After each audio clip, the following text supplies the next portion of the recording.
La mer rejette le projet de ces jeunes et nous renvoie leur corps. Voilà.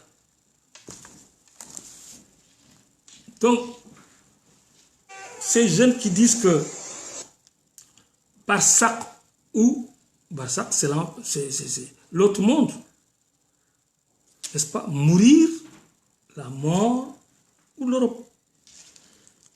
Mais quel paradoxe si on revisite l'histoire. Nos ancêtres, quand les colons étaient venus ici, pour les prendre et les amener en Europe travailler, mais ils ont refusé. Ils se sont battus. Ceux qui ont été vaincus, capturés, ont continué à se battre dans les bateaux.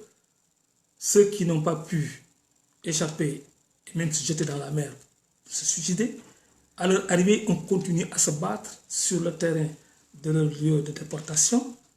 Et partout dans les Amériques, dans les Caraïbes, ils ont créé ce qu'on appelle des mini-États africains qu'on appelle au Brésil le Quilombo, qu'on appelle Palenque en Colombie, qu'on appelle... voilà. Et ces fugitifs qu'on appelle marrons, un peu partout, ont refusé la soumission et ont voulu se battre au nom de la liberté ou la mort. La liberté ou la mort, mais pas l'Europe ou la mort. Mais pourquoi nous, après 60 ans d'indépendance,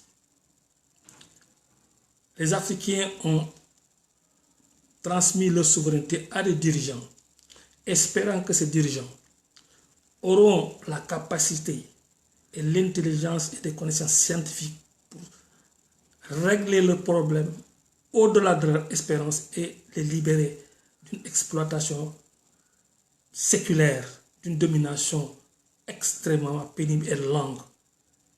Ils en arrivent aujourd'hui à se dire ils n'ont plus d'espoir face à ces dirigeants. Ils préfèrent aller là où leurs bourreaux les attendent, les bourreaux de leurs ancêtres les attendent pour les rejeter encore.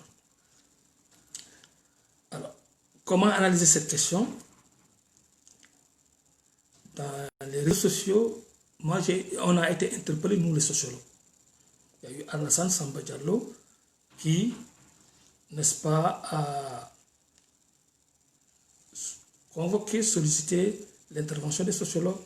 J'en suis, des psychologues, j'en suis un peu, et des socio-économistes, j'en suis aussi, parce que j'ai une formation pluridisciplinaire, j'arrive à articuler plusieurs niveaux de connaissances et de disciplines pour traiter de certaines problématiques. C'est ça qui me rapproche d'Abdoulaye Wade, qui a une érudition telle que je l'appelle homme total, parce qu'il a abordé plusieurs niveaux de formation, et c'est pourquoi il donne des réponses globales à des problèmes locaux. On reviendra sur ces aspects de déploiement de l'intelligence et de la connaissance par des élites qui ont compris comment régler les problèmes africains. Si nous revenons sur cette image, pour essayer de comprendre pourquoi on peine à se libérer alors que ceux qui nous avaient mis en esclavage ont aggravé les rapports de force. Parce que quand ils venaient nous soumettre, nous dominer, les Ladjors, ils avaient des armes. Ils faisaient face à des canons. Mais ils étaient là en face de personnes physiquement mieux armées. Ils se battaient. On arrivait même à les battre. Mais les rapports de force sont aggravés. Parce que nos dirigeants ne sont pas allés au même rythme que nos bourreaux de l'Occident pour aller à la connaissance, à la maîtrise des outils de lutte, de combat et de développement. Aujourd'hui, avec les drones, avec les missiles, aujourd'hui ils sont à l'ère des missiles hypersoniques qui développent une vitesse de 5 Mach, 5 fois la vitesse de la lumière, et qui peuvent, à partir d'un point de distance de plus de 10 000 km, vous atteindre avec une précision de 1 mètre. Parce qu'avec des systèmes de guidage satellitaire, de guidage par drone et ainsi de suite. Qu'est-ce que vous pouvez faire face à ces gens-là? S'ils veulent nous recoloniser, ils n'ont pas besoin de nous affronter physiquement. Ils restent là où ils sont et ils nous bombardent de missiles. Il y en a qui ont des pour un seul missile, c'est 3 têtes. 3 têtes nucléaires. Il vous bombarde. Et il peut même se passer de vous bombarder. Il vous envoie des maladies, des virus. Et vous n'avez développé entre-temps aucune capacité au niveau médical, biologique, pour pouvoir intervenir en cas de menace. Voilà comment les rapports de force aujourd'hui leur permettent de nous recoloniser et même nous imposer une demande de servitude volontaire. Ces jeunes-là, ils sont dans des logiques de demande de servitude volontaire parce qu'ils vont aller travailler comme des esclaves. Vous voyez nos femmes qui vont, nos filles, nos sœurs qui vont au Liban, traitées partout dans les pays arabes comme des esclaves, tués. L'Africain est au monde, plus ou moins la seule race, parce qu'il n'y a pas de race en tout cas, qui est maltraitée partout. En Inde, c'est pire, dans les pays arabes, c'est pire que même en Occident. Et il ne se passe pas un jour où on ne tue pas des Noirs, où on les maltraite. Et les fois qu'on a eu la possibilité de visionner ça, on voit les drames. On l'a vu aux États-Unis, maintenant on le voit un peu en Europe. Mais il y a plus que ça au quotidien. Alors, cette question pose un problème de paradigme. Qu'est-ce qu'un paradigme? Le paradigme, c'est les croyances, les stocks de connaissances qu'on a, qu'une collectivité, une communauté a pour pouvoir lire sa réalité, lire ses problèmes et se donner les moyens de les résoudre. Alors, comment on a eu des élites qui n'ont pas développé un paradigme qui intègre ces connaissances, qui nous ouvrent sur les menaces extérieures et les perspectives de domination et de recolonisation de l'Afrique. Pourquoi? Parce qu'ils sont dans des paradigmes d'enclos, enfermés dans ce que j'appelais en Wolof, dans des trous, où à l'intérieur, on s'adapte à vivre dans des contraintes de périmètre imposés à l'intérieur desquels on nous demande de nous débrouiller et souvent on nous propose des modalités de vivre, de nous adapter dans ces conditions pendant qu'eux, ils sont dans des situations et des normes de développement et d'évolution dans une logique de vitesse. Alors, voilà. Il aggrave non seulement les caps historiques, mais il aggrave les rapports de force. Et pourtant, ce n'est pas faute d'avoir des leaders qui nous ont analysé cette question avec un corpus théorique, scientifique, intégrant une approche globale et historique. Je citerai 2 éminents savants au Sénégal, à savoir Cheikh Anta Diop, qui a été d'une érudition telle qu'il arrivait à articuler plusieurs niveaux de connaissances pour traiter la problématique de la domination de l'homme noir, de l'exploitation de l'homme noir. Vous voyez. Et il est arrivé à réécrire l'histoire de l'humanité et à donner des réponses d'éternité, que jusqu'à présent, la science n'arrive à remettre en cause avec les nouvelles découvertes. Parce qu'il a fait une analyse en profondeur pour aller jusqu'à l'origine fossile de l'humanité, pour faire le traçage de l'évolution des civilisations jusqu'à arriver à voir que nous, les Noirs, les Africains, nous avons été les premiers à accéder à la science. Nous avons été les premiers à avoir la capacité technique scientifique d'inventer les mathématiques. Et nous l'avons traduit sur le terrain pour construire des pyramides, réussir une organisation sociale, mais avec une cosmogonie fondée sur le sens du respect de la vie et des espèces. Je ne reviendrai pas sur l'analyse, n'est-ce pas, qu'avait développé Cheikh Anta Diop dans son livre L'unité culturelle africaine, où il avait battu en brèche les thèses marxistes qui voulaient nous faire croire qu'il y a une évolution linéaire qui part du matriarcat au patriarcat avec un continuum d'évolution tel que nous les Africains qui sommes restés encore attachés à notre matrice matriarcale et cosmologique, nous sommes à l'étape primaire de l'humanité et que eux sont arrivés sur le continuum au sommet, n'est-ce pas, de l'évolution, de telle sorte que nous ne sommes pas bien entrés dans l'histoire. Voilà comment donc nous avons eu deux savants, comme je l'ai dit, Cheikh Anta Diop. Et Abdoulaye Wade, lui qui a étudié les mathématiques, l'économie, le droit et subsidiairement toutes les sciences humaines, psychologie, sociologie, pour se donner les moyens de pouvoir articuler une pensée globale en faisant le lien, en tout cas, en abordant dans une intégration dynamique une lecture pluridisciplinaire de la réalité historique de l'Afrique. Et il est arrivé à pouvoir proposer des alternatives à cette situation de domination perpétuelle de l'homme noir. Et ces deux personnes ont puisé dans le socle commun du paradigme panafricain, qui seul énonce une alternative.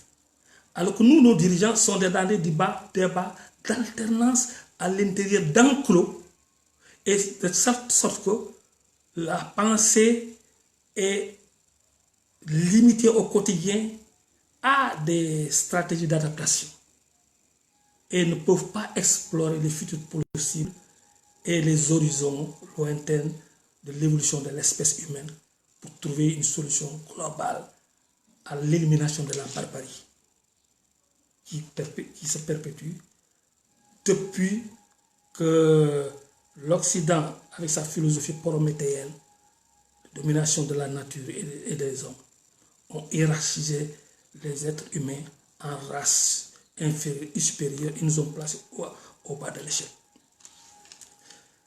Chers amis, donc, il nous faut sortir de ce carcan. Et pour cette raison, il faut qu'on comprenne que l'Occident déroule et n'a jamais tergiversé sur son projet de dominer le monde et de soumettre les autres peuples qui ne sont pas européens sous sa coupe. Et dans cette dynamique expansionniste et de globalisation des économies et des échanges, d'autres peuples arrivent à trouver des alternatives à cette situation, comme la Chine. Donc tous les pays asiatiques ont trouvé des formules pour pouvoir se libérer de cette domination séculaire de l'Occident. Il n'y a que l'Afrique qui est dans des débats biaisés, avec des concepts donc, qui tirent d'un paradigme de nègre complexé. Parce que l'Europe a travaillé à complexer le noir. Et ils ont eu à se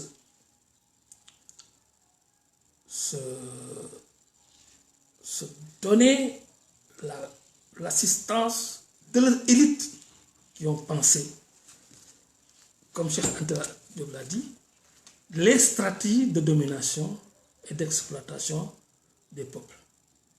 Il faut se souvenir, quand par exemple, moi je prends comme point de départ de la domination de l'homme noir, parce qu'on peut aller plus loin, depuis que les Hyksos sont venus détruire les pouvoirs des Africains en Égypte, qui était le pôle éminent, le plus rayonnant, qui diffusait la science, la culture, le savoir technique aux autres peuples, dont les premiers à s'en emparer étaient les Grecs.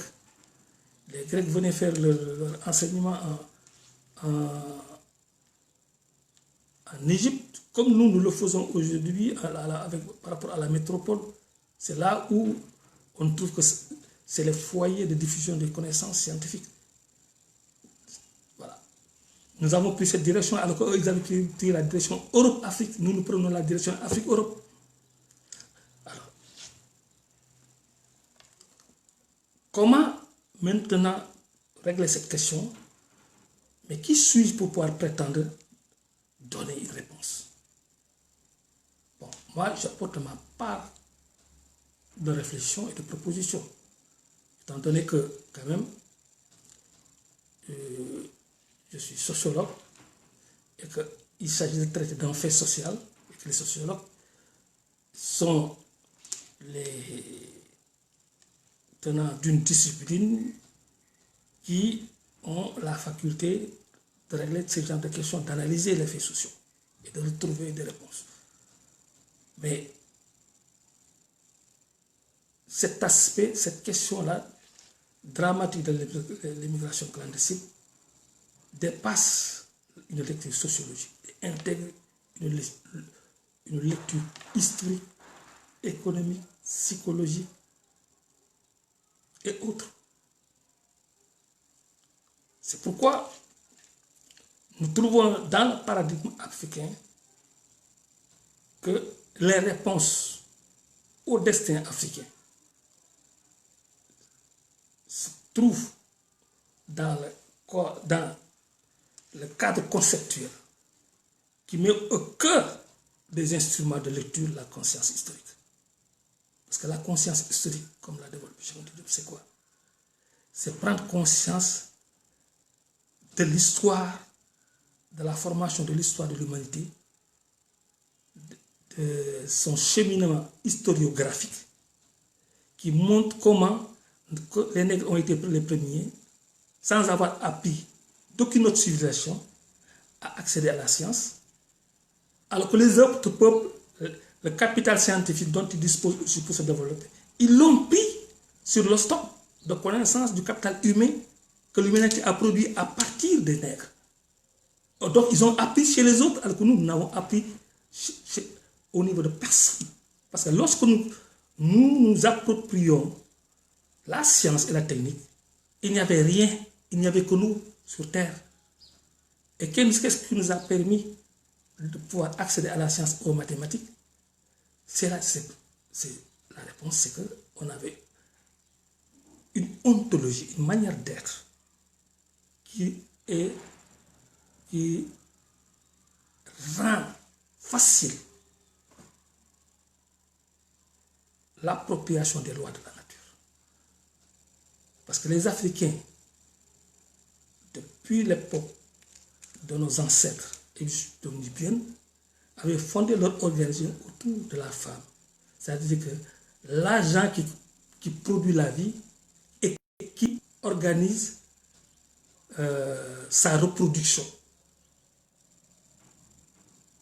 par l'activité alimentaire, de production des aliments, la nourriture, si bien que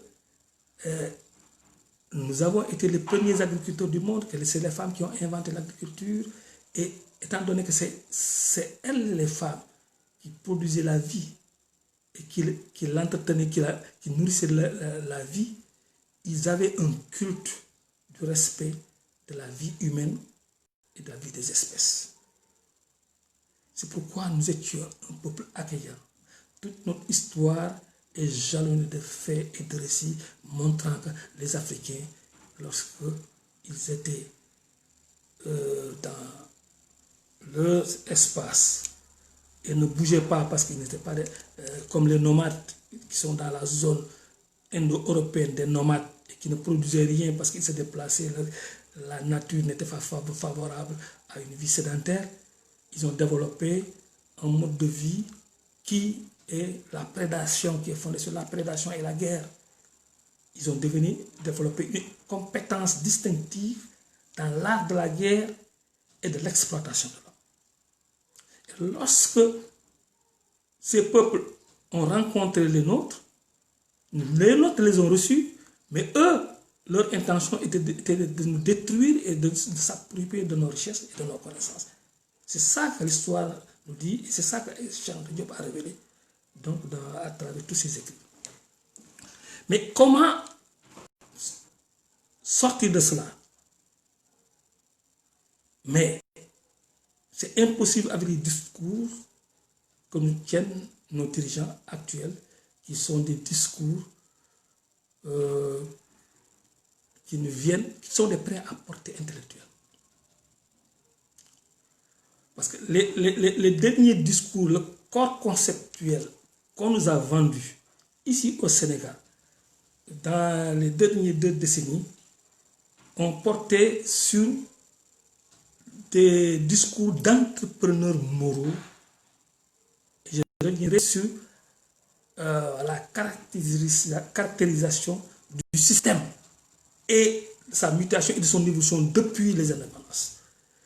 Il y a quelqu'un qui s'est fait un nom sur la critique des systèmes, c'est Sonko, mais il n'est jamais arrivé à nous prouver comment il caractérise le système et de nous donner un contenu du système avec des concepts opérationnels qui auraient pu nous permettre de quantifier et d'agir pour déconstruire ce système.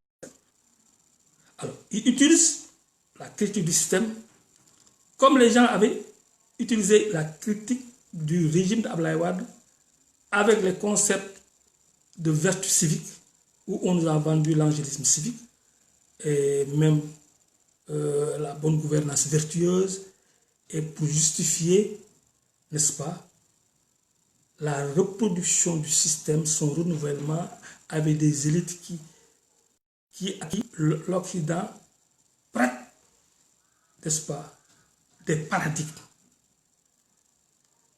selon les contextes pour que le système ne bouge pas et se renouvelle et se produise avec des élites qui s'échangent le pouvoir.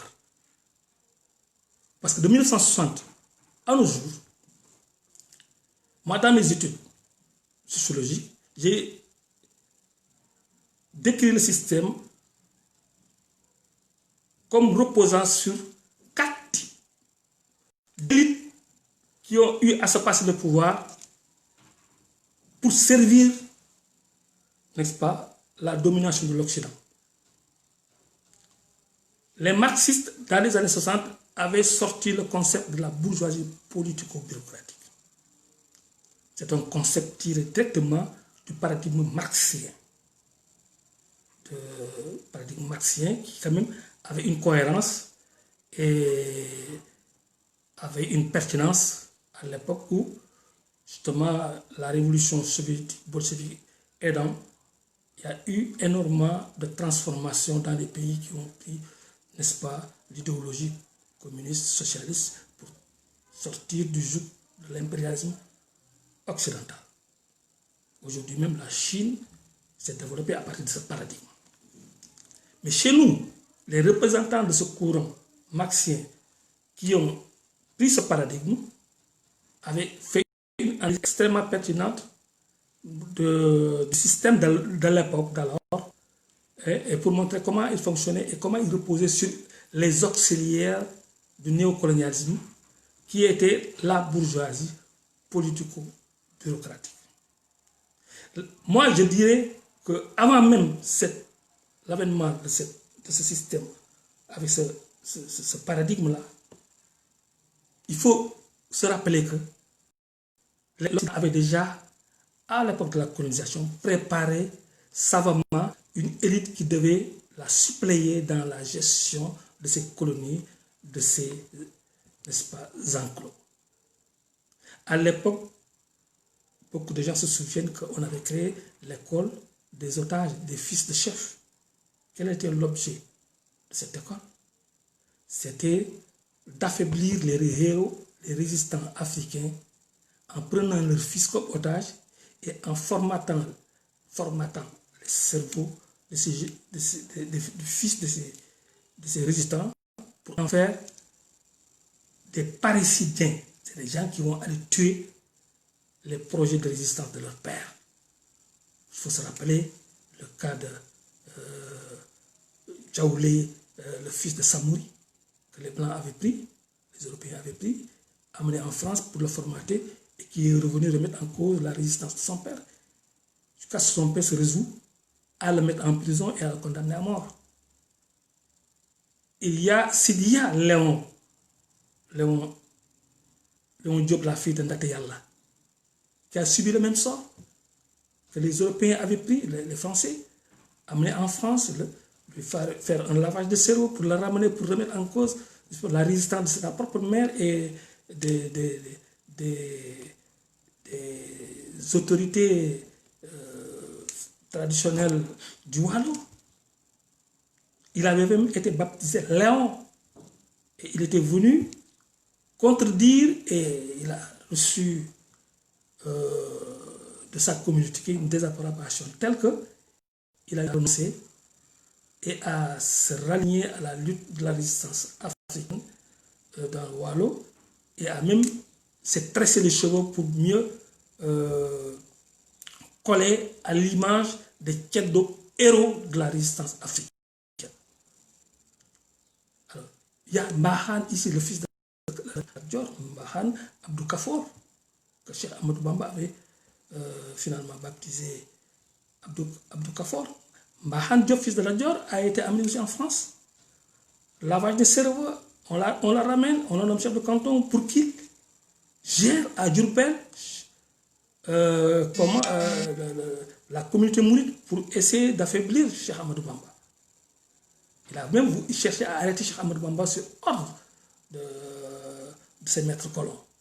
Mais quand il a rencontré Cheikh Ahmadou Bamba, finalement, il a fait son djeboulou, il est devenu un disciple de Cheikh Ahmadou Bamba. Cheikh Ahmadou Bamba lui a maintenant rebaptisé, l'a renommé, lui donné le nom d'Abdou Kafor.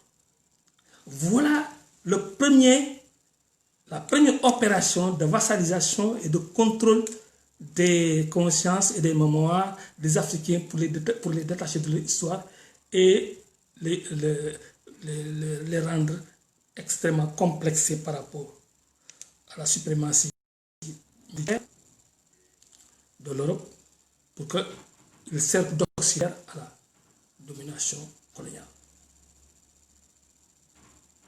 Il ne faut pas s'étonner lorsque le gouverneur Brévy, en 1933, lui-même, dans un rapport, dans une note circulaire, il disait que l'enseignement qu'il dispensait en Afrique, au Sénégal, n'était pas une simple question pédagogique, mais un projet politique de créer des auxiliaires qui vont consommer ce qu'ils veulent et qui vont produire ce qu'ils veulent, qui vont être leurs auxiliaires dans l'administration. Mais ce projet-là, il est encore le soubassement du substrat de l'enseignement en Afrique. Parce que l'enseignement de l'Afrique, mais c'est quoi? On nous fait adorer, aimer les gens qui ont théorisé que l'Africain est inférieur au blanc, qu'il faut le soumettre, le coloniser et se donner. Il faut même le civiliser, il n'avait pas d'âme. Et parmi ces gens que nous adorons et dont on ignore ce qu'ils ont dit de nous, je citerai Voltaire, Hugo. Je vais vous montrer ce que ces gens-là ont dit de nous. C'est ahurissant. Hein? N'est-ce pas?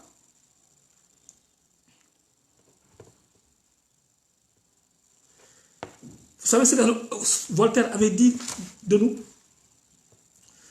Voltaire a dit que les Blancs sont supérieurs à ces nègres, comme les nègres le sont aux singes, comme les singes le sont aux huîtres. C'est Voltaire qui fait ça dans Traité métaphysique, cité dans Choc du mois, numéro 25, mais cité dans un traité de la métaphysique à la page numéro 25, page 31. Il ajoutait dans cette note ceci: leurs yeux ronds, leurs nez épatés, leurs lèvres toujours grosses, leurs oreilles différemment figurées, la laine de leur tête, la mesure même de leur intelligence mettent entre eux et les autres espèces d'hommes des différences prodigieuses. Et ce qui démontre qu'ils doivent point cette différence à leur climat. c'est que des nègres et des négresses transportés dans des pays les plus froids, ils produisent toujours des animaux de leur espèce. Et que les mulâtres ne sont qu'une race bâtarde d'un noir et d'une blanche, ou d'un blanc et du noir. Voltaire qui disait ça dans Essai des mœurs. Voilà. Il ajoute qu'ailleurs, la nature a subordonné à ce principe ces différents degrés et ces caractères des nations qu'on voit si rarement se changer. C'est par là que les nègres sont les esclaves des autres hommes. On les achète sur les côtes d'Afrique comme des bêtes. C'est toujours Voltaire. La race des nègres est une espèce d'hommes différente des nôtres. On peut dire que si leur intelligence n'est pas d'une autre espèce que notre entendement, elle est très inférieure. Ils ne sont pas capables d'une grande attention. Ils combinent peu et ne paraissent faits ni pour les avantages ni pour les abus de notre philosophie. Ils sont originaires de cette partie de l'Afrique comme les éléphants et les singes. Ils se croient nés en Guinée pour être vendus aux Blancs et pour les servir. David Hume, lui, dit « Je suspecte les nègres et en général les autres espèces humaines d'être naturellement inférieures à la race blanche. Il n'y a jamais eu de nation civilisée d'une autre couleur que la couleur blanche, ni d'individu illustre par ses actions ou par sa capacité de réflexion.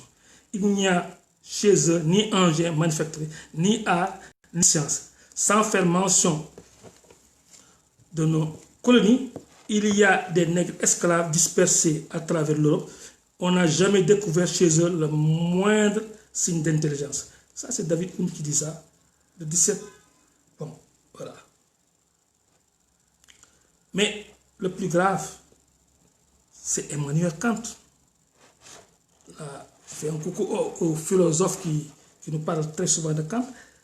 Kant dit la nature n'a doté le nègre d'Afrique d'aucun sentiment qui ne s'élève au-dessus de la niaiserie.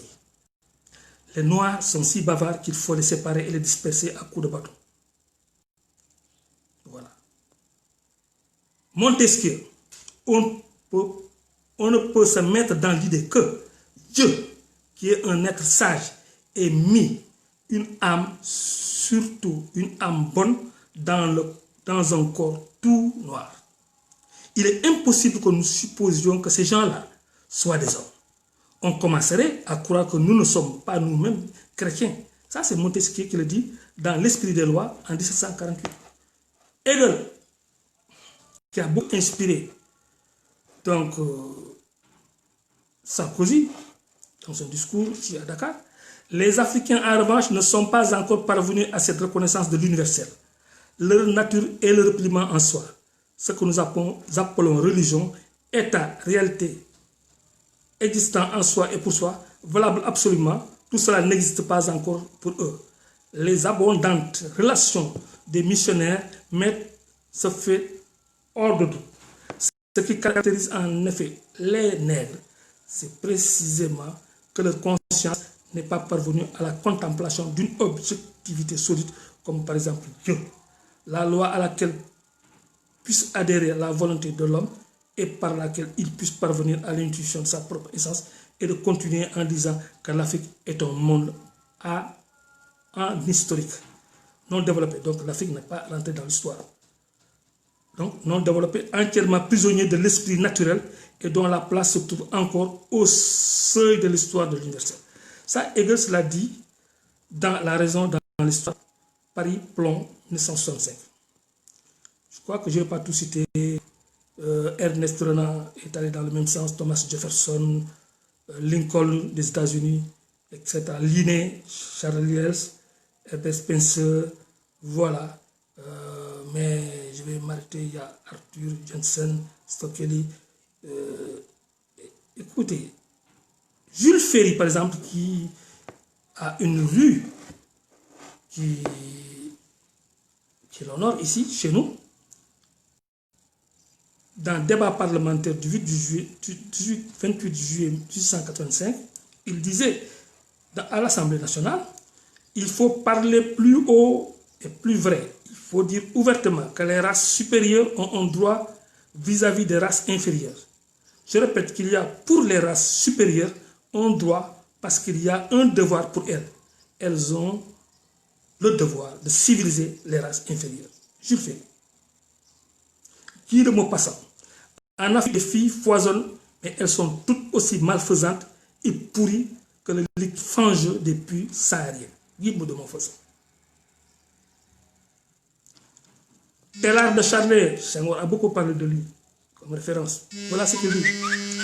Les causes de l'infériorité du nègre, la principale de ces circonstances est assurément la privation de la lumière du Christ et même de tout reflet de cette lumière qui a permis à l'esprit mauvais de s'établir en maître sur cette terre désertée de l'Afrique. Les Noirs sont de temps immémorial livrés sans contrôle à un sensualisme abject, à la cruauté, au mensonge. Les nègres aujourd'hui vivent sous l'influence corruptrice de tant de générations impures qu'il serait étonnant de les trouver aptes à une haute civilisation morale immédiate. Teilhard de Chardin, il disait la Guinée supérieure et ses missions. Voilà, il l'a dit comme ça.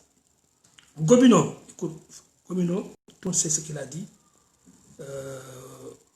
Mais je veux poursuivre. Voilà, je vais m'arrêter sur Victor Hugo, qui a beaucoup d'adeptes au Sénégal. Quelle terre que cette Afrique! L'Asie a son histoire.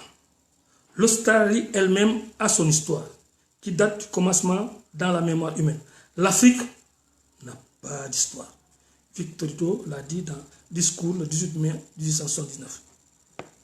Le pape Nicolas, nous avions jadis, par des précédentes lettres, concédé au roi Alphonse, entre autres, la faculté pleine et entière d'attaquer, de conquérir, de vaincre, de réduire, de soumettre tous les Sarrasins, c'est-à-dire les nègres, païens et autres ennemis du Christ, où qu'ils soient, avec leurs royaumes, duchés, principautés, domaines, propriétés, meubles et immeubles, tous les biens par eux détenus et possédés, de réduire leur personne en servitude perpétuelle, de s'attribuer et faire servir à usage utilisé ces 10 royaumes, duchés, contrées, principautés, propriétés, possessions et biens de ces infidèles sarrasins et païens. Extrait de la bulle papale Nicolas V, 8 janvier 1454. Nous pourrions encore continuer à citer, la liste est longue. Et toutes ces énonciations que toute la crème intellectuelle, scientifique a développée, a servi de justification et a donné bonne conscience aux Européens quand ils venaient nous prendre ici. Parce qu'ils pensaient bien faire. Ils pensaient que nous n'étions pas des hommes, que nous étions des biens meubles. Et ils ont créé une loi qu'on appelle le Code noir, où on pouvait prendre le noir et le considérer comme un bien meuble. Même pas du niveau d'un animal, mais bien meuble. Et qu'on pouvait le traiter comme vous voulez, en respectant certains minimums de règles qui permettraient à un propriétaire de ne pas être spolié de son bien meuble, l'esclave. Voilà. On était taillables, corvéables, on pouvait nous tuer parce que nous étions des biens meubles. Nous appartenions à des maîtres blancs. C'est comme ça qu'ils ont conquis les Amériques, conquis les Caraïbes, la terre entière. Et avant que les Noirs arrivent dans ces pays-là, ils ont trouvé des Indiens. Moi, je suis allé en Jamaïque. Aujourd'hui, et sous la domination du peuple noir majoritaire. Mais c'est le fruit d'une lutte de marrons, c'est-à-dire que des fugitifs noirs, à la tête desquels se trouvait une femme qui s'appelait Nani. Nani, une héroïne qui s'est libérée, a fugué et allé dans les forêts, faisant alliance avec les Indiens sur place. Ils ont créé, n'est-ce pas, des palenques, des quilombos, là, des États, jusqu'à ce qu'ils battent des troupes anglaises qui étaient venues les capturer et les dominer. Il a fallu même qu'ils négocient des pactes. Là, c'est dans des terrains où les Africains ont pu gagner. Mais dans d'autres, malgré la résistance, on a vaincu les Africains. Vous allez en Martinique, c'est une défaite totale. Au point que les Noirs qui étaient là se sont adaptés et ont trouvé comme stratégie suivie de se blanchir. Se blanchir, c'était quoi? Écoutez, avoir un enfant avec noir. Et quand vous avez un métis, ils appelaient ça nègre sauvé. Parce que la mère ou le père qui avait un enfant métis se disait qu'il ne va pas vivre le même sort que moi, nègre, marron, noir, et c'est comme ça qu'ils ont travaillé, n'est-ce pas? La représentation sociale des nègres sur leur propre situation et sur leur propre histoire. Si bien que il y a eu des nègres de maison qui pensaient que c'était leur situation. Les nègres de maison avaient une meilleure situation que les nègres de champ. Quand tu étais nègre de maison, tu mangeais le reste de la table du blanc, donc tu mangeais mieux que les nègres de champ, tu t'habillais mieux, tu accompagnais ton maître à l'église, et ces gens-là faisaient une comparaison et se disaient que notre situation est meilleure et qu'ils préféraient que ce système-là perdure. Bon, ce n'était pas tout le monde. Il y en a qui menaient des batailles entre nègres de maison de manière intelligente pour sortir et aider les nègres de champ. Au Brésil, on a eu le plus grand héros noir de la résistance des Caraïbes qui s'appelait Zumbi dos Palmares, qui a battu plusieurs fois l'armée portugaise, mais qui a finalement été trahi et il a été tué. Et tous les 20 septembre, les Brésiliens fêtent ce héros. Ils appellent ce jour, le 20 novembre de chaque année la fête de la conscience noire. La conscience noire. Nous, ça c'est pourquoi, avec la conscience noire, ils gardent, n'est-ce pas, de manière permanente, n'est-ce pas, un repère symbolique qui alimente leur lutte. Un symbole mémoriel qui alimente leur lutte. Mais ces jeunes-là, qui disent Barça, l'Europe ou la mort, sont prisonniers d'un paradigme dont ils n'ont pas les outils conceptuels historiques qui leur permettent de critiquer cela. Parce que s'ils avaient eu ce que Cheikh Anta Diop a dit, la conscience historique, c'est-à-dire la conscience de toute la trame de notre évolution historique qui a fait de nous les premiers savants du monde, les premières puissances du monde qui ont tout inventé, ils auraient gardé de la fierté et n'auraient jamais pensé que leur avenir est en Europe. Ils auraient nécessairement eu le réflexe de penser que ce que nos ancêtres ont fait, nous pourrons le faire ici. Nous pourrons rebondir et recréer une situation où l'Africain peut devenir une puissance. Voilà le paradigme panafricain. Ce paradigme panafricain nous donne, n'est-ce pas, cette lecture qui nous sort des enclos. Parce que l'Afrique divisée en États et chaque État se revendiquant une république souveraine démocratique qui est à l'intérieur duquel les élites s'adaptent à la situation et ne conçoivent rien d'eux-mêmes, par eux-mêmes, comme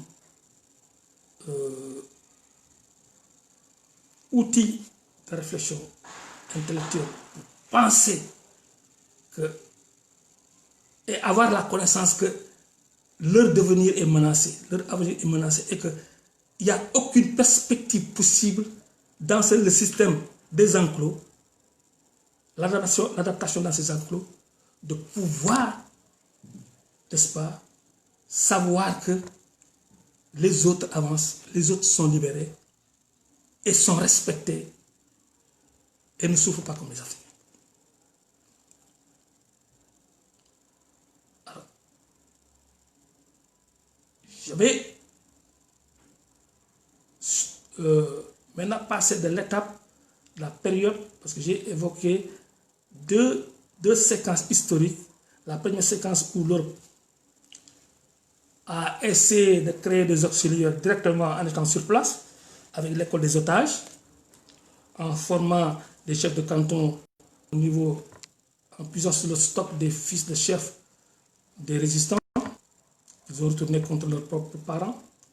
Il y a eu l'époque de la décolonisation que l'Europe a préparée en formant d'autres élites à travers, pas maintenant l'école des fils de chefs, mais l'ENFOM, l'école de la France d'outre-mer. Alors, quel était l'objectif visé à travers l'ENFOM, qui a formé les Abdou Diouf, qui a formé toute la crème des administrateurs qui a été destinée à gérer les coloniaux en Afrique?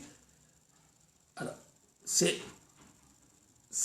là où on a créé la classe de la bourgeoisie politico-bureaucratique que le paradigme marxien avait bien spécifié, caractérisé et nommé.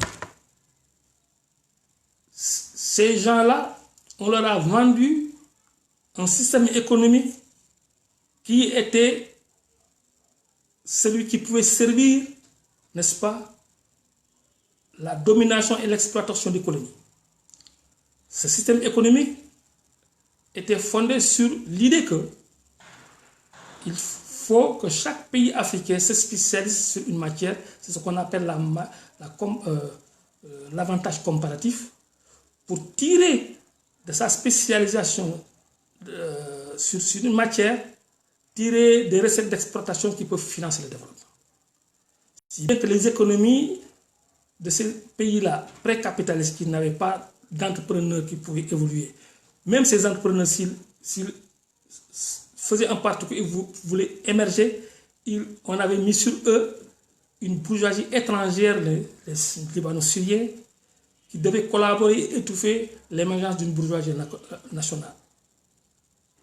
À cette époque-là, c'est cette bourgeoisie étrangère libano-syrienne sur place qui coopérait avec la bourgeoisie politico-bureaucratique, ses administrateurs et leurs auxiliaires, qui géraient les sociétés, n'est-ce pas, et l'importation des biens de consommation qui devaient entretenir donc le fantasme de nègres sauvés, les fantasmes de nègres assimilés qui voulaient vivre comme les anciens colons qui étaient sur place. Voilà. Donc au Sénégal, nous, on nous avait demandé de nous spécialiser dans la production agricole, laissant les productions vivrières comme le mil et autres, privilégiant la production de l'arachide qu'on vendait à l'extérieur, et parce que l'Europe, à l'époque, avait besoin de l'huile d'arachide et qu'on exportait ça comme matière brute qu'on ne transformait pas sur place. Et voilà. Donc, comment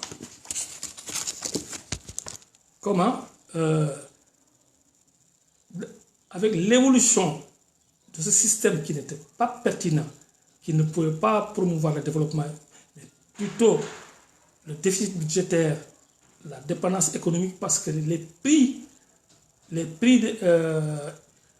de ces matières qu'on vendait à l'extérieur étaient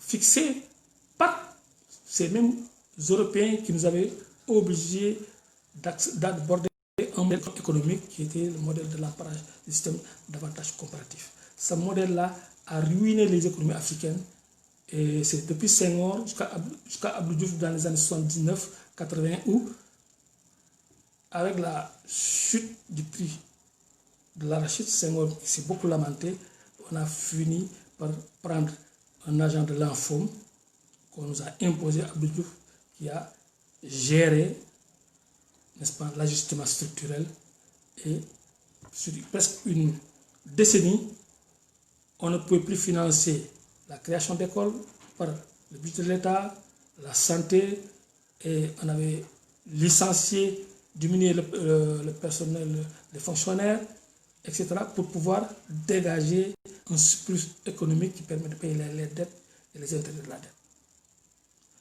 Il s'est trouvé que durant toute cette période de 1960, où il y avait le dictat de cette élite, n'est-ce pas, auxiliaire de l'Occident, qui était les sortants des écoles des fils de chefs, des écoles d'otages des Français, et la bourgeoisie politico-bureaucratique administrative qui gérait encadre tout cela, qui faisait des détournements extraordinaires. Il y avait le Cheikh Anta Diop qui était là, Abdoulaye Wade, qui avait une vision globale panafricaine, qui disait que ce système-là nous met dans une route qui mène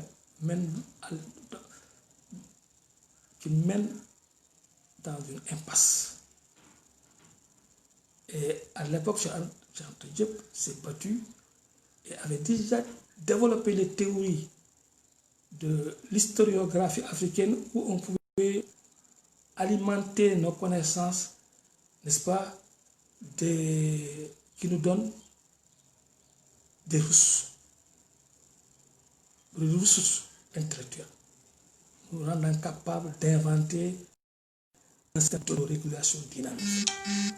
Mais à cette époque, n'est-ce pas, Cheikh Anta Diop n'a pas été écouté quand il créait un parti. On le dit, son parti était simplement dissous. Abdoulaye Wade, en stratégie, s'est rendu compte que ce système néocolonial ne permettait pas une pluralité de partis qui pouvaient apporter des propositions alternatives. Alors Abdoulaye Wade a rusé pour proposer de créer un parti de contribution, et c'était une petite porte qu'il voulait ouvrir, et il a agrandi pour en faire une grande porte qui a été la porte qui a permis à tous les autres partis de rentrer et d'exister, et les syndicats. Donc on lui doit, n'est-ce pas, le déblocage de ce système et des conquêtes démocratiques de l'époque. Mais ces deux personnes-là, ils ont travaillé à penser l'Afrique avec une lecture globale pendant qu'ils étaient étudiants. Cheikh Anta Diop, Abdoulaye Wade, Majmout et Ali Dieng ont travaillé et se sont accordés que s'ils rentraient au Sénégal, ils allaient créer un parti qui devait s'appeler PAI, où ils devaient créer un État fédéral qui regroupe l'ensemble des pays de la OF, n'est-ce pas, dans une dynamique fédérale, de telle sorte que nous aurions eu des avancées, comme connu la révolution bolchevique, comme Lénine a pu le réussir chez lui et dans d'autres pays asiatiques. Mais malheureusement, quand Majmout est rentré, le premier, il a créé le PAI, qui était le projet commun, leur projet commun, mais il lui a donné une direction marxiste. C'était un parti marxiste-léniniste. Or, Cheikh Anta Diop et Abdoulaye Wade ont démystifié les concepts marxistes. Cheikh Anta Diop, dans l'unité culturelle africaine, a fait la démonstration que le matérialisme historique marxien, n'avait pas de fondement scientifique objectif. Et il a démontré par des sources historiographiques qu'il y a eu deux zones géographiques distinctes qui ont eu deux modes d'évolution distincts. L'un étant fondé sur un moule structuré autour du nomadisme et qui a fécondé le patriarcat. Et chez nous, la zone africaine qui est sortie du moule matriarcal, sédentaire, a produit la meilleure manière d'avoir un rapport dynamique, pacifique et humaniste avec la nature et l'homme. Malheureusement, après la rencontre des deux systèmes par les entités qui ont eu une évolution différente, il y a eu ce qui s'est passé. l'Égypte égypto-libyenne a été détruite par des Hyksos, plusieurs attaques des Assyriens, et finalement les Africains se sont redéployés en Afrique, une migration sur 2 ou 3 directions, allant vers l'Afrique centrale, l'autre vers l'Afrique de l'Ouest. Et ceux qui sont allés vers l'Afrique de l'Ouest ont créé d'autres empires, comme l'empire du Mali, n'est-ce pas, avant l'empire du Ghana, et on reproduit, n'est-ce pas, des chartes de gouvernance, en tout cas avec Modibo, comment ça s'appelle, Sundiata Keïta, on a eu la charte du Kouroukan Fouga, la charte du Mandé, qui est antérieure à toutes les constitutions européennes et qui avait défini comme émanation de la MAT qui date de l'époque égypto-pharaonique, qui avait défini, n'est-ce pas, toutes les formes d'organisation sociale et de développement spirituel, qui avait mis au cœur de son dispositif le respect de la nature, le respect des conduites éthiques et des grandes valeurs de respect de l'humanité étaient contenues dans la charte de la MAT. La MAT, maintenant qui a été, n'est-ce pas, reprise sur d'autres formes, parce que c'est les Africains qui ont recréé des empires ont eu à repenser avec les nouvelles conditions de leur organisation dans les espaces où ils ont essayé de se reproduire. Donc, de nouvelles chartes qui nous ont léguées, mais malheureusement, avec la révolution industrielle qui a pris naissance au XVIIIe siècle en Angleterre, il y a eu l'époque de la colonisation qui a créé l'accumulation primitive du capital européen. Et c'est là où on a eu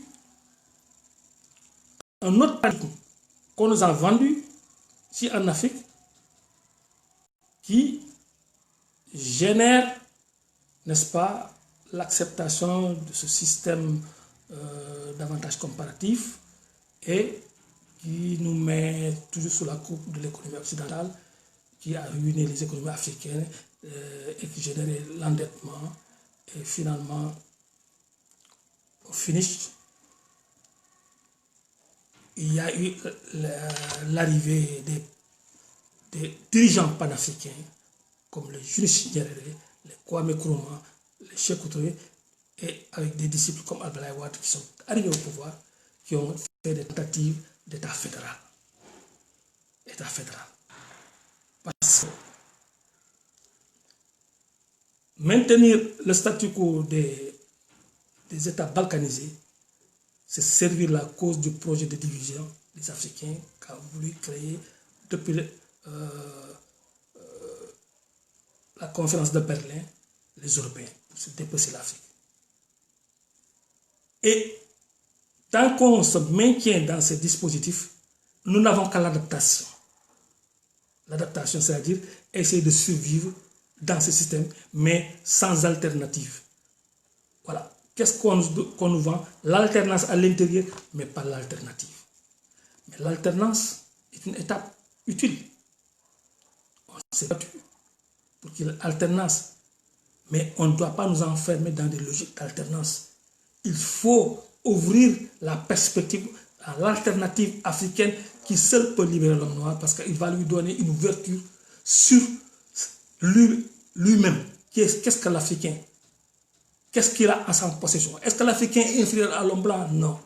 Mais si c'était le cas, si c'était prouvé de manière scientifique et naturelle, mais on accepte notre sort et on va accepter aujourd'hui ce que les enfants sont en train de faire, aller mourir, hein, dire l'Europe ou la mort, parce que l'infériorité du noir est actée et essentialisée. Dès lors que c'est essentialisé, c'est une loi de la nature, on doit l'accepter. Mais la vérité scientifique, la conscience historique remet en cause cette énonciation, ces connaissances-là. Et c'est à partir donc de cette remise en cause que nous, Africains, on tient les outils de notre libération. Et c'est à cette période où il y a eu des panafricains comme Abdoulaye Wade qui ont pensé le développement de l'Afrique depuis l'époque de la naissance de l'OUA et qui ont créé l'Union africaine. En tout cas, pour l'expérience que je connais au Sénégal, le président Abdoulaye Wade a compris qu'il faut 2 séquences pour sortir l'Afrique de sa situation. D'abord, nous sommes dans des sociétés précapitalistes, où le capital, l'épargne n'existe pas, donc nous n'avons pas une masse de capital qui peut financer une activité de grande envergure comme l'intégration africaine, les grands travaux, les grandes routes. Mais la solution finale, c'est qu'il faut qu'on abandonne définitivement et totalement d'exporter des produits, des matières brutes sans transformation locale. Tous les pays qui ont eu qui ont fait ce bond qualitatif d'aller vers l'émergence, ils ont transformé sur place les produits, les matières dont ils disposent dans leur pays. Ça a été le secret de la Malaisie. Mais si, par exemple, on avait commencé à financer, mais comment d'abord financer? Comment d'abord financer?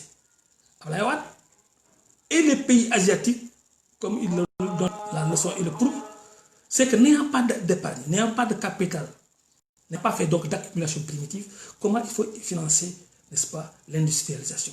Rostov avait dit que la révolution industrielle, la première révolution industrielle mondiale est apparue en Angleterre, mais cette révolution, elle s'est faite comment? C'est par l'accumulation primitive du capital, et elle s'est faite avec la sueur et le sang des personnes.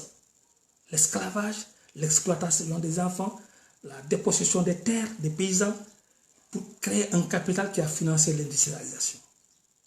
Et dans la poussée de cette logique d'exploitation de l'homme par l'homme, ils ont développé, implanté ça un peu partout dans le monde.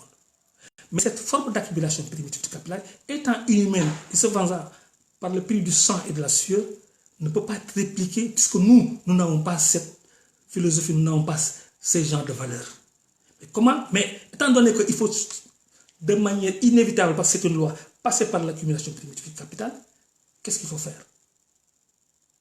Mais c'est seul l'État qui peut donner une forme humaine acceptable à une accumulation primitive du capital.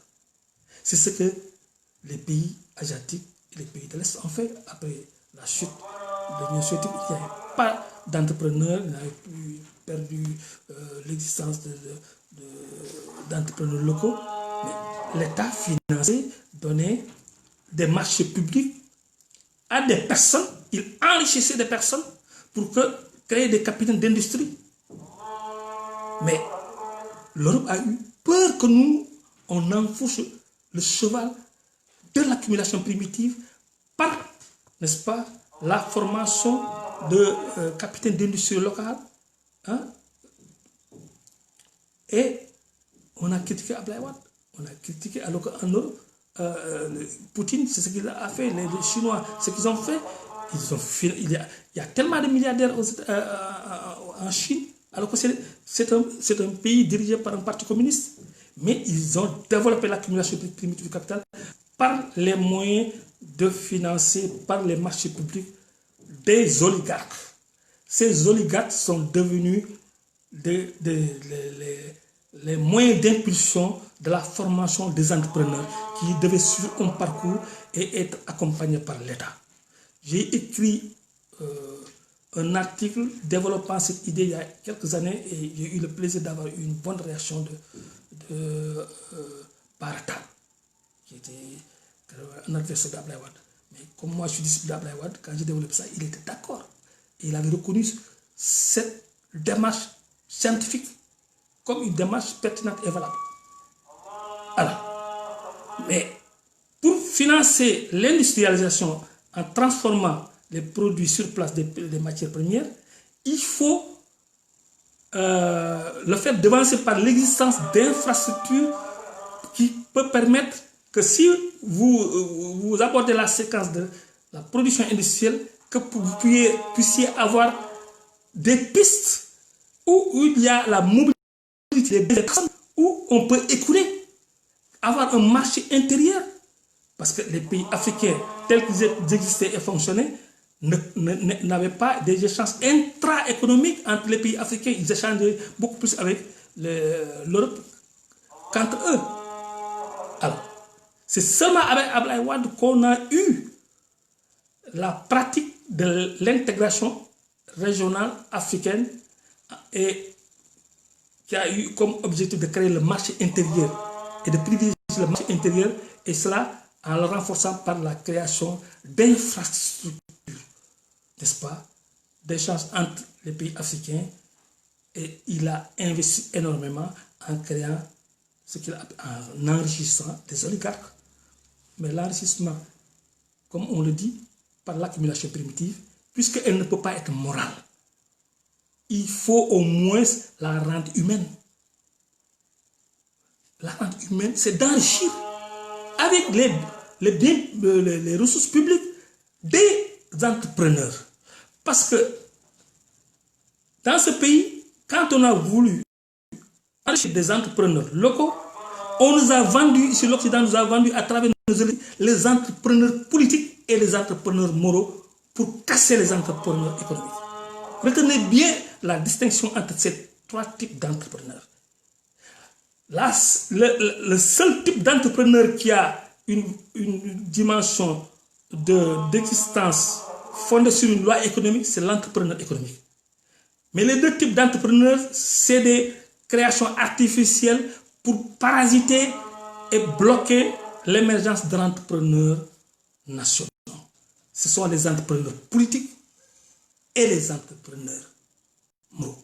Les entrepreneurs politiques ont pris une naissance sous le régime d'Abdoulaye Wade, parce que c'est lui qui avait introduit la dynamique, l'orientation économique de créer des riches, mais des entrepreneurs riches, mais pas des entrepreneurs politiques.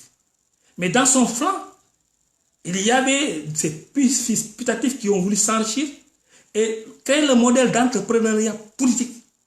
L'entrepreneuriat politique, ça consiste à créer une clientèle politique, à être actionnaire majoritaire dans un parti.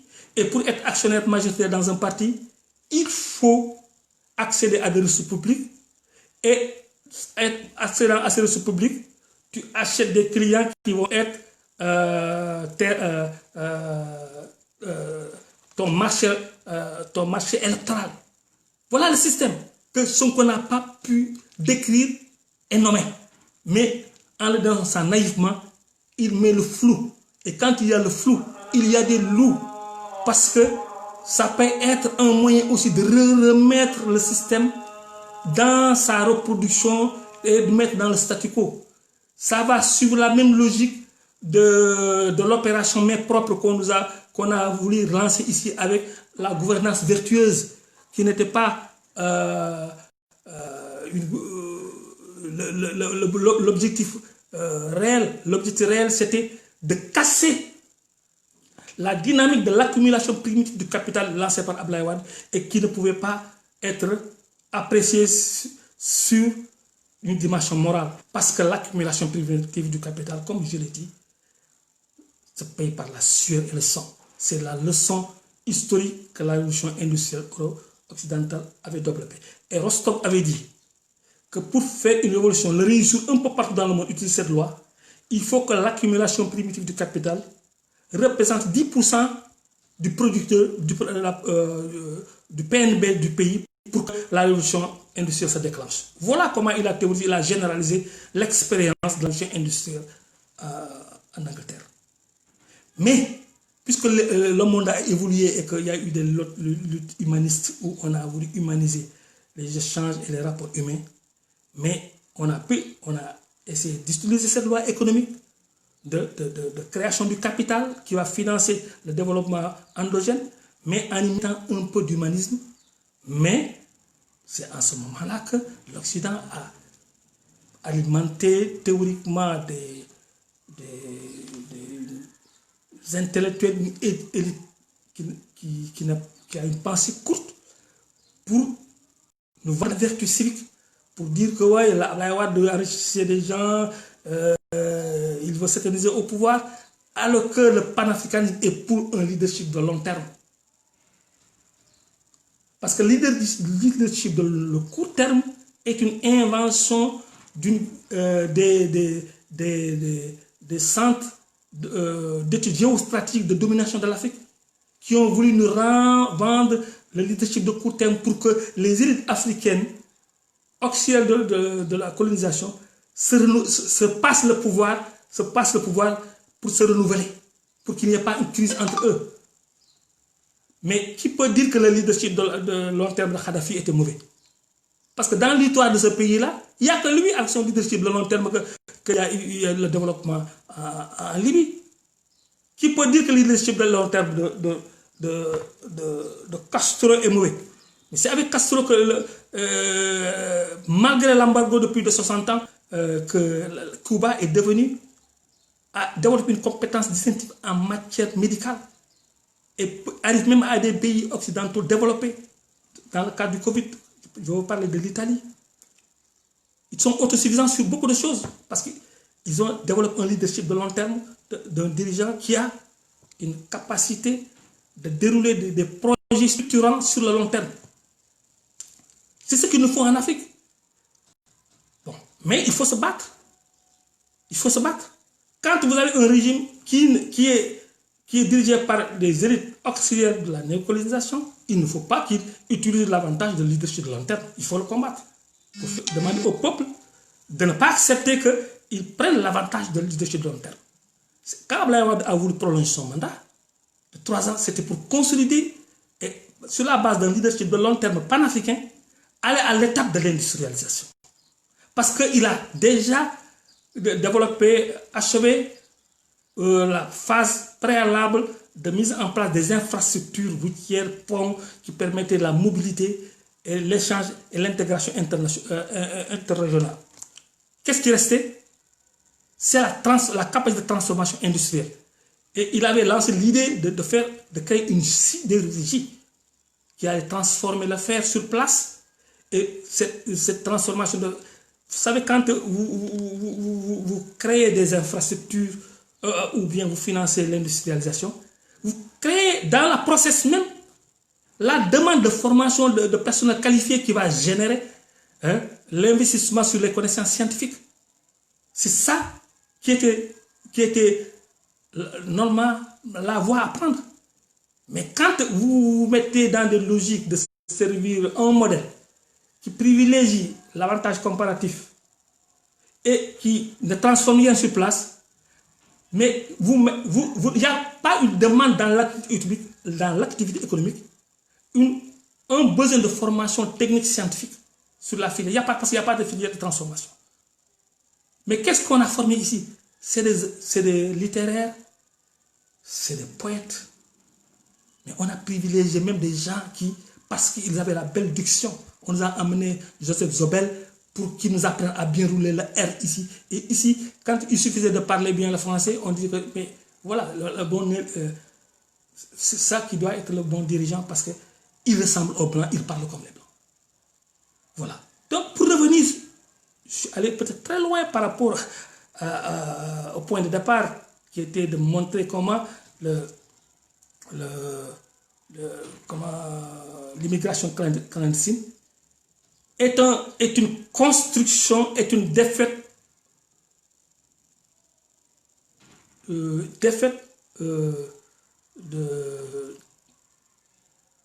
vision, d'une vision et de paradigme, du mauvais paradigme de la vision. Et je suis même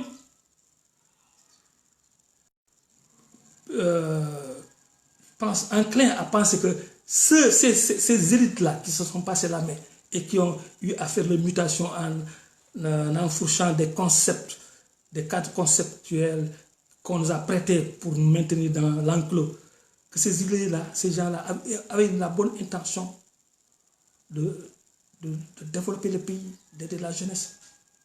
Mais ils n'étaient pas conscients qu'ils servaient un projet extraverti, un projet néocolonial, et que les idées qu'ils développaient, c'était prêt à prêt. Et ça les éloignait du paradigme panafricain qui nous ramenait à la connaissance de nous-mêmes. et de notre histoire pour en tirer les leçons et les atouts de notre développement endogène. Voilà. Donc, voilà comment je peux aborder le problème. Je ne sais pas si je peux d'autres débat parce que je m'étais donné une durée d'1 heure d'intervention.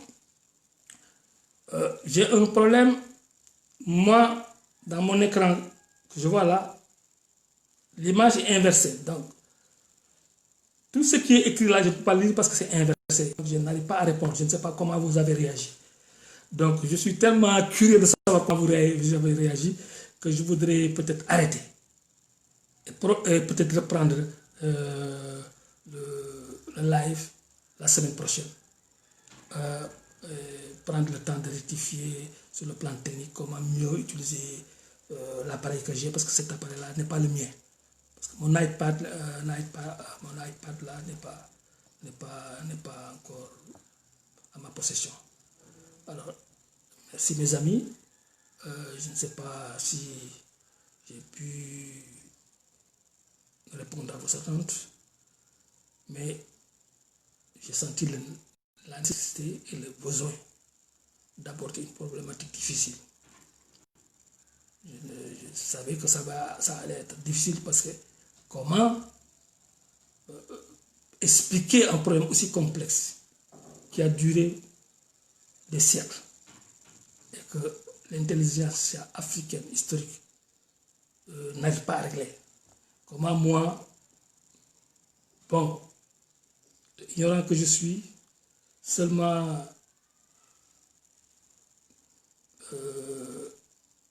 motivé, comment je pourrais faire la prouesse d'être simple, d'expliquer en langage simple et d'être pédagogue. Comment? C'était là le challenge.